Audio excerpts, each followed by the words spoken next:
Stop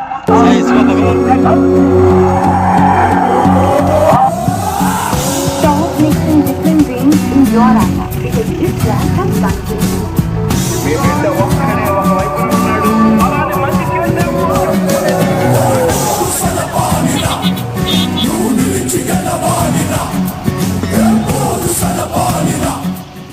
survey ఏదైనా ప్రభంజనం మాత్రం వైసీపీదే. ఏపీలో మళ్లీ ఎగరబోతున్న వైసీపీ జెండా. అవును, రాబోయే ఎన్నికల్లో మళ్లీ గెలిచేది జగనే. తేల్చి చెప్పిన 4 సర్వేలు. Pole strategy group latest pre poll సర్వేలో మేలో జరిగే ఎన్నికల్లో 120 నుండి 135 అసెంబ్లీ సీట్లు, 19 నుండి 21 ఎంపీ సీట్లు వైసీపీ గెలుచుకోబోతోందని అంచనా వేసింది. ఇక ప్రముఖ జర్నలిస్ట్ రేణుకా పోతినేని నిర్వహించిన సర్వేలో వైసీపీకి 134 అసెంబ్లీ సీట్లు వస్తాయని వెల్లడించింది. ఈ సర్వేలో అనేక కీలక అంశాలను ప్రస్తావించింది. మహిళల ఓట్ల శాతం 60% దగ్గరగా ఉంది. ఇది ఎన్నడూ లేనంత అత్యధికం. మూడో సర్వే అయిన విజన్ సర్వే వైసీపీకి 135కి పైగా అసెంబ్లీ సీట్లు వస్తాయని అంచనా వేసింది. ఓట్ షేర్ 49 నుంచి 51% ఉంటుందని పేర్కొంది. బడుగు బలహీన వర్గాలు వైసీపీ వైపు చూస్తున్నారని సర్వేలో వెల్లడించింది. నాలుగో సర్వే మహా ఒపీనియన్ పోల్ వైసీపీకి 129కి పైగా అసెంబ్లీ సీట్లు వస్తాయని పేర్కొంది.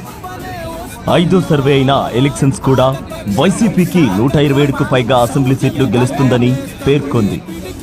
కాబట్టి ఏ సర్వే చూసినా మళ్లీ గెలిచేది జగనే.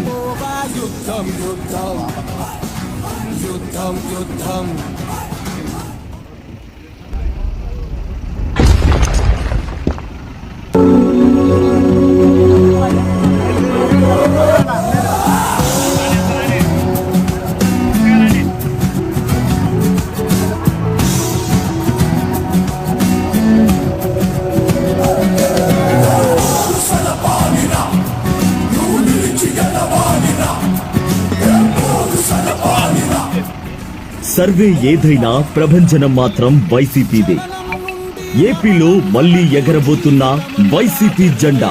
అవును, రాబోయే ఎన్నికల్లో మళ్లీ గెలిచేది జగనే. తేల్చి చెప్పిన 4 సర్వేలు. Pole strategy group latest pre poll సర్వేలో మేలో జరిగే ఎన్నికల్లో 120 నుండి 135 అసెంబ్లీ సీట్లు, 19 నుండి 21 ఎంపీ సీట్లు వైసీపీ గెలుచుకోబోతోందని అంచనా వేసింది. ఇక ప్రముఖ జర్నలిస్ట్ రేణుకా పోతినేని నిర్వహించిన సర్వేలో వైసీపీకి 134 అసెంబ్లీ సీట్లు వస్తాయని వెల్లడించింది. ఈ సర్వేలో అనేక కీలక అంశాలను ప్రస్తావించింది. మహిళల ఓట్ల శాతం 60% దగ్గరగా ఉంది. ఇది ఎన్నడూ లేనంత అత్యధికం.